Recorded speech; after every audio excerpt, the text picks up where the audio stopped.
vamos tratar de um assunto bastante delicado.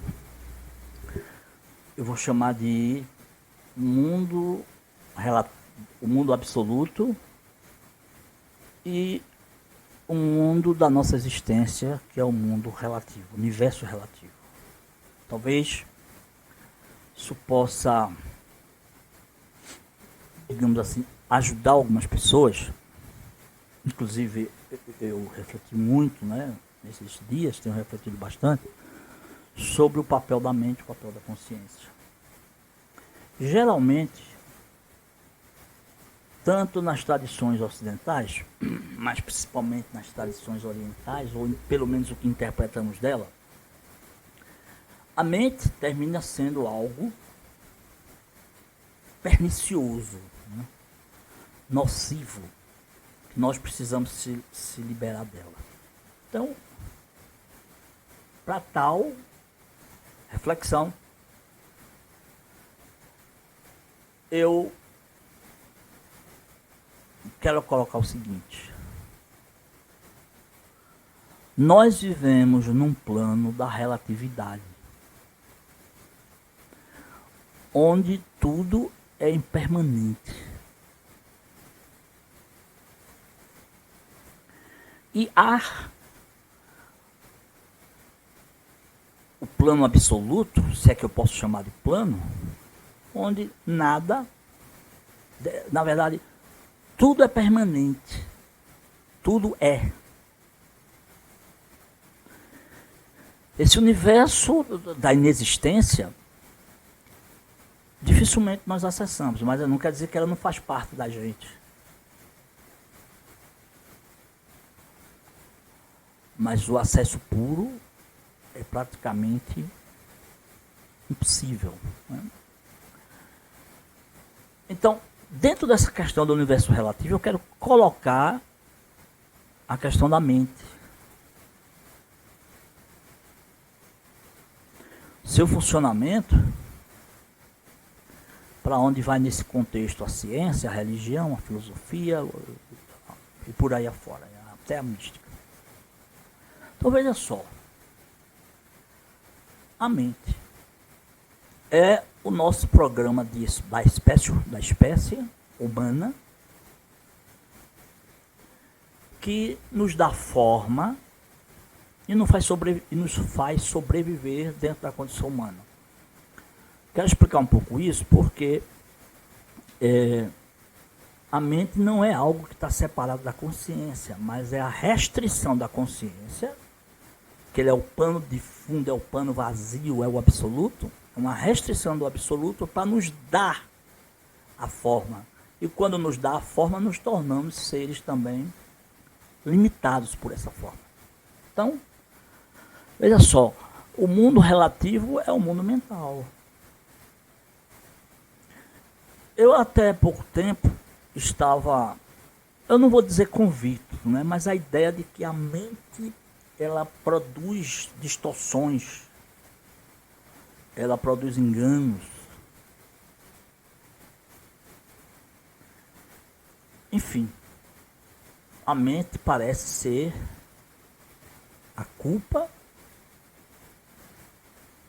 de nós existirmos.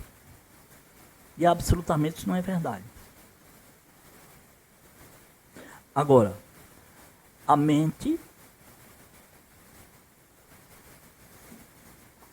que cria a forma é baseada em alguns princípios, e um deles é a relatividade. Por exemplo, o problema não é acreditar em alguma coisa.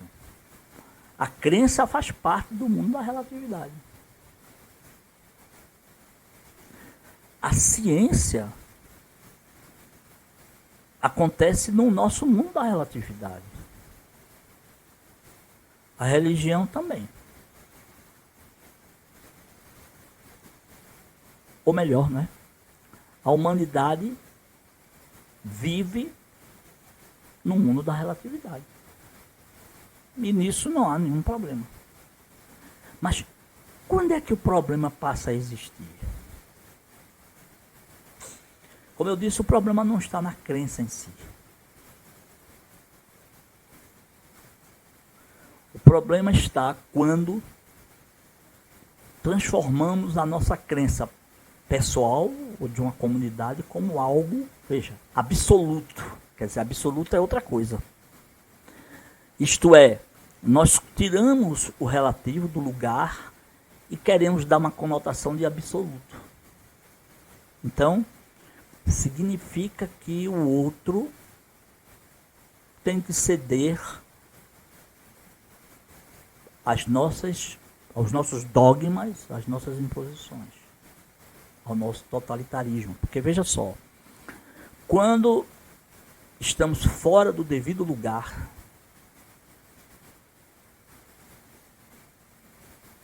nós criamos dogmas, alucinações delirantes e outras coisas. Por quê? Porque não existe nada no nosso plano que seja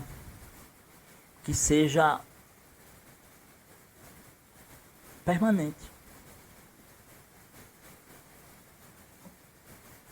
Por exemplo, né? O Deus que falamos aqui neste plano, ele não é o absoluto. É o Deus dentro da nossa relatividade. O ateísmo também é o ateísmo dentro da nossa relatividade, e não há problema nenhum. Ser ateu, acreditar ou não acreditar em Deus. Por exemplo, a ciência, ela levanta questões e procura respondê-las por métodos ou estatísticos matemáticos, ou métodos interpretativos, ou outros métodos qualquer, para validar suas ações. E essas ações são úteis, ou não, à humanidade. Qual é o problema? Quando ela se coloca acima do bem e do mal, tornando-se um dogma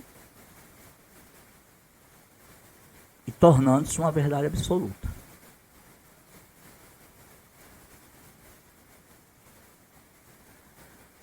Era isso que um autor chamado Recupero Sheldrake, autor do livro Ciência Sem Dogmas, colocava o tempo todo. Até porque não existe ciência, existe as ciências. Elas são partilhadas por suas comunidades acadêmicas e lá são desenvolvidas e testadas. Problema nenhum. Acontece que outras ciências se baseiam, não nos modelos estatísticos matemáticos, se baseiam em interpretações, se baseiam em alegorias, que em algum momento a gente vai falar um pouco do método alegórico, mas sobretudo o padrão da ciência, a validação da ciência, ela não é absoluta. Tanto que ela pode ser contestada, refutada, e pode ser inovada ou transformada. Quando alguns cientistas, ou muitos cientistas, acreditam apenas que seus métodos são válidos, são os únicos válidos para aferir, eu não vou dizer nem a realidade, aferir os fenômenos, os eventos do nosso mundo existencial relativo, então começa todo o problema. Porque esses cientistas tornam-se arrogantes e se separam do mundo. E pior, não é? Cortam, assim como a religião ou a filosofia, cortam os diálogos. O que são os diálogos? São algo pertinentes ao mundo relativo também. E aí colocamos assim, a testemunha, não é? Que é algo colocado muito nas meditações ou no autoconhecimento. O que é a testemunha? A testemunha não é nada mais o observador que enxerga várias posições do prisma, que pode até acreditar numa posição, mas que ele sabe perfeitamente que a posição dele não é a única e nem a verdadeira. Portanto, a confusão não se dá, Não é por conta da questão da mente, mas a questão de como utilizamos tal ferramenta.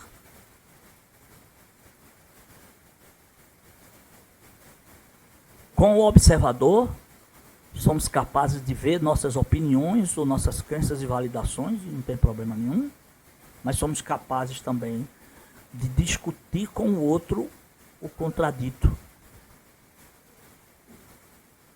sem precisar de resistência, nem violência, nem briga, nem dogmatismo, né? Assim como o cientista, ele tem o seu método de validar aquilo que ele chama de hipótese, não é? Que parece ser a verdade, mas não é. Mas ele também pode dialogar não só com outros cientistas que têm modos diferentes de metodologia, mas também com os religiosos. Ninguém precisa brigar para provar que a religião é o ópio do povo, a neurose obsessiva da humanidade. Não é, isso não está em questão. Porque eu tenho todo o direito de acreditar assim, mas se eu conseguir manter um diálogo com as pessoas que não acreditam assim, ótimo. Porque nós estamos vivenciando o nosso mundo da relatividade. Quando eu quero colocar a minha opinião, a minha maneira de crer como absoluta, então nós cometemos graves equívocos. Nós criamos o que eu chamo de delírios alucinatórios, porque nós saímos do nosso lugar da relatividade para nos colocar como absolutos. Isso, claro, que cria dogmas, cria separatividade e cria violência. Que é o nível atual da humanidade.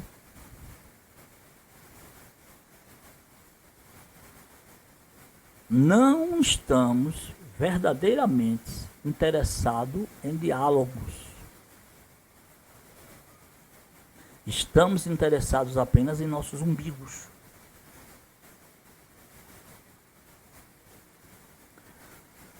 Por isso que a religião não funciona, porque existe uma melhor do que a outra, uma pior do que a outra. Por isso que a ciência não funciona, porque além do mais, ela oculta os vários interesses na criação de suas hipóteses, interesses às vezes escusos, né? Interesses puramente financeiros. E mesmo a filosofia, né? A filosofia que tem como base o saber e não simplesmente o conhecimento, não simplesmente uma argumentação sobre o mundo, mas um saber baseado na experiência. Portanto, frequentar uma universidade de filosofia não faz de ninguém filósofo.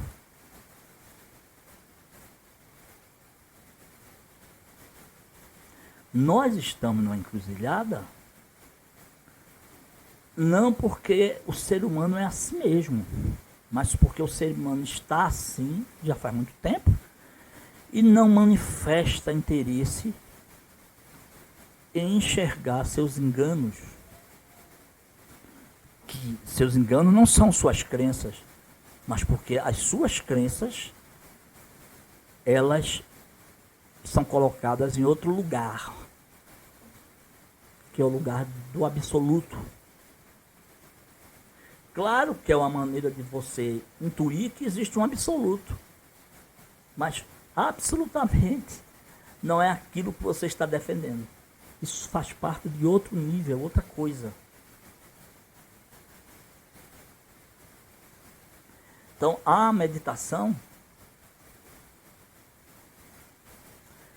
e aí que eu estou citando a visão de Krishnamurti, ela tem como principal objetivo encontrar a si próprio através do que a pessoa não é. A terceirização. E eu penso exatamente isso, que a meditação, que depois a gente vai tratar de algo vinculado ao Ocidente, né, que é a metáfora alegórica é a nossa meditação, que através de insights é possível possibilitar a testemunha vir à tona, se desmisturar dos dogmas, das contaminações, e numa posição de tranquilidade, poder decidir o que é melhor para si, sem perder a noção do outro, isto é, do diálogo.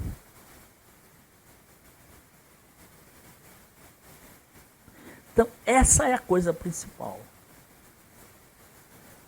Às vezes nós cometemos, assim, erros incríveis, né?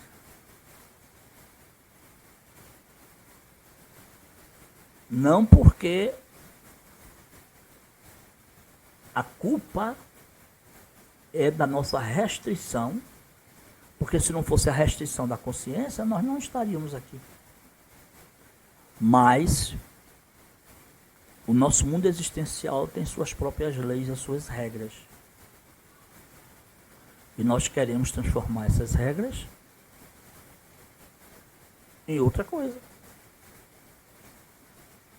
E aí há toda uma confusão.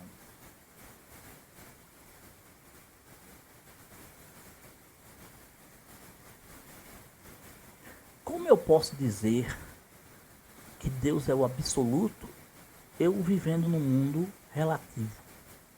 Já relativizei. Já estou equivocado. Já criei barreiras.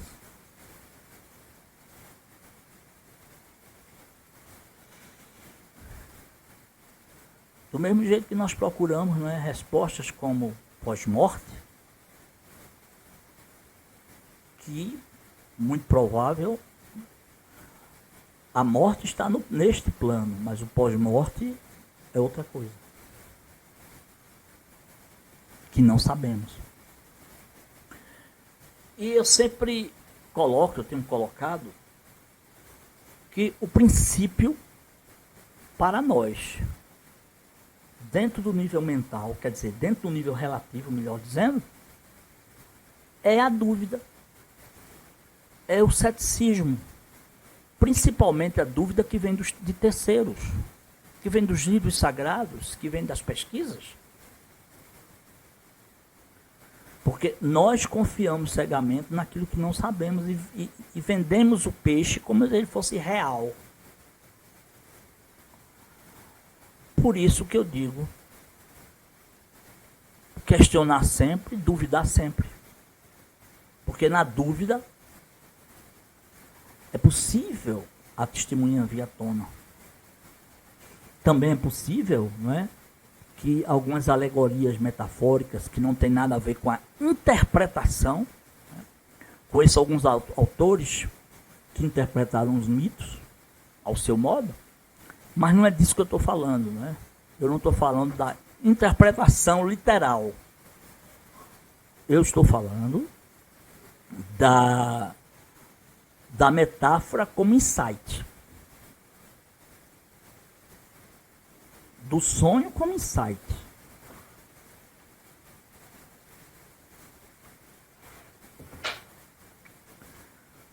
E era isso que eu queria dizer por hoje. Se cada coisa estiver em seu lugar, como está lá no Evangelho de Tomé, nós estaremos no reino. Quer dizer, se uma imagem estiver no lugar de uma imagem, uma mão estiver no lugar de uma mão, nós estaremos no reino. Quer dizer, cada coisa no seu lugar.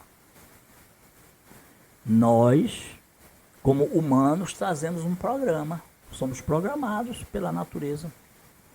Mas também somos programados para romper este programa. E ele começa a se romper através do vislumbramento da testemunha. E nós vamos mais na frente dar continuidade a esse assunto, né, da testemunha, da meditação e da metáfora alegórica. Para todos, uma boa tarde e inscrevam-se no canal, dê o like, que a gente agradece. Muito obrigado.